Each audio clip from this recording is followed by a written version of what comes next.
And I think it's interesting that the topics that were discussed already earlier, the issue of Hacienda Luisita, the issue of corruption in the military, that's also what we've been doing.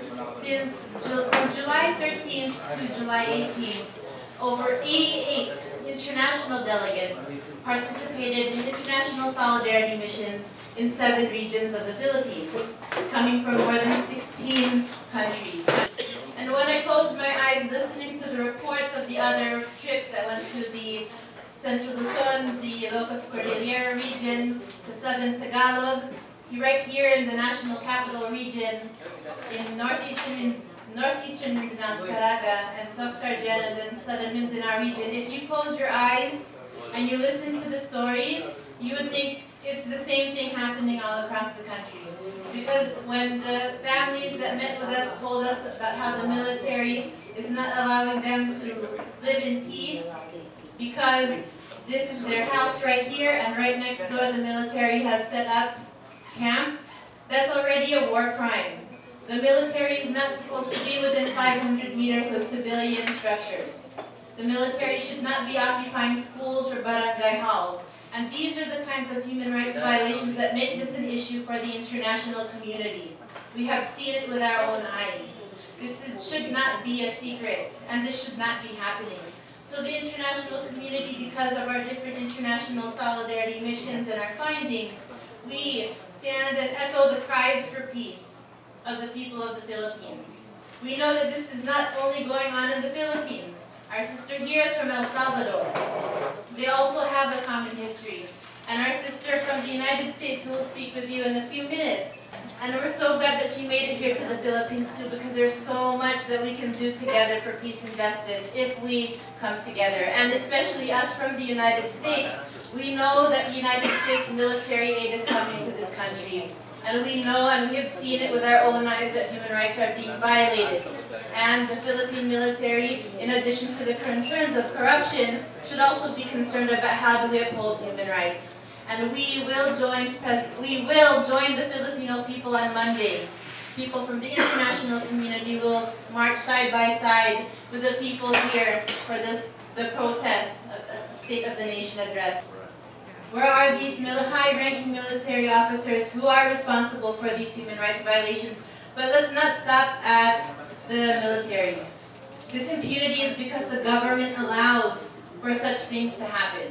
And President Aquino needs to answer for these human rights violations. This is not a straight, if this were a straight path, why would we be hearing stories of human rights violations today? There's a lot of work to do, but we also know that the work for human rights in the Philippines means we in the United States also have a lot of work to do. Because we know that it is the United States foreign policy that is allowing for these human rights violations to happen. You put your money where your mouth is. Millions of dollars are coming from the United States to the Philippines for military aid. What does that mean? Training people in counterinsurgency.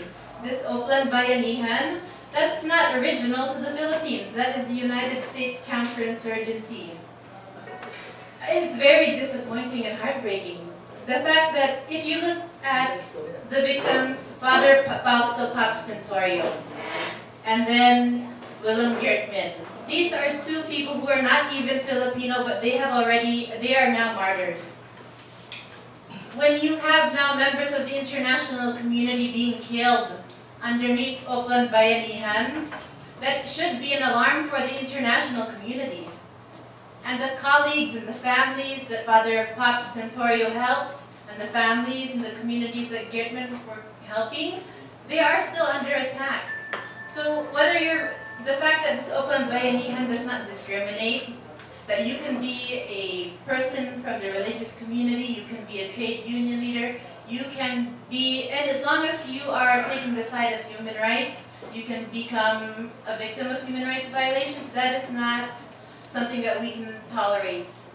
And so with that track record in the last 3 years, we are alarmed, and that's why we will join the SONA on Monday to let the President know that we care about peace and human rights and that we need human rights to be upheld in this country. What concerns me with what you just said is the fact that this government, as far as I understand it, has walked away from peace talks. They have renounced agreements that were made as far back as 1998. They have renounced, saying that they will be bound by agreements that prior governments were made with them.